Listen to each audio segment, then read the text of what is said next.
only human. Dodge this. The first Matrix is awesome. What if I told you that movie is a direct evolution of Plato's allegory of the cave? Plato? Isn't he some ancient Greek philosopher? He is. Plato was the student of Socrates and the teacher of Aristotle around 350 BC. How could a guy 2,400 years ago make anything resembling the Matrix? Picture this. There's a dark cave with a wall right down the middle. It does not go all the way to the ceiling. On one side of the wall, some people are chained to it. On the other side of the wall is a fire and casts shadows across the cave where the chained prisoners can see.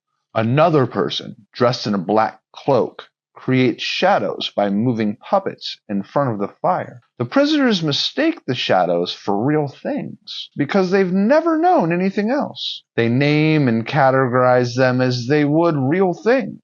Suddenly, one of the prisoners discovers they are unchained and escapes. Met by blinding light, the prisoner shields his eyes, slowly becoming accustomed. Oh, the prisoner is Neo. The Matrix is the cave. He's freed when he's flushed down the tube, and when he first comes out, he has to get accustomed to the light. While shielding his eyes, the prisoner was able to see the vague outline of flowers and trees. He remembered them from the cave. Slowly, he's able to look up into the sky, seeing birds and clouds as well. As color starts to return, he recognizes the depth of the real world. This reminds him of his past false perceptions in the cave. With that, he becomes determined to return and liberate his people. Upon entering the cave, his eyes, no longer accustomed to the dark, becomes disoriented. Eventually, he finds his way to the other prisoners. Just like when Neo couldn't figure it out when he went back into the Matrix.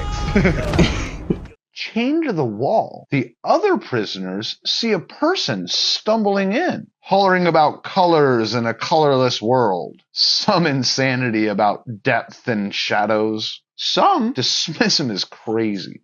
Others, having their beliefs questioned, find themselves enraged, fighting off any attempt to free them from their bonds.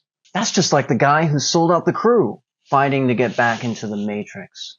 Ignorance. There are two ways to be fooled. One is to believe what isn't true. The other is to refuse to believe what is.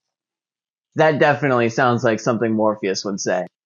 It's Kierkegaard. However, as Plato would say, it's the responsibility of those with the knowledge to teach it, even in the face of hostility or adversity. Some people may not be ready to leave their cave, and that's okay. Be empathetic and patient with them.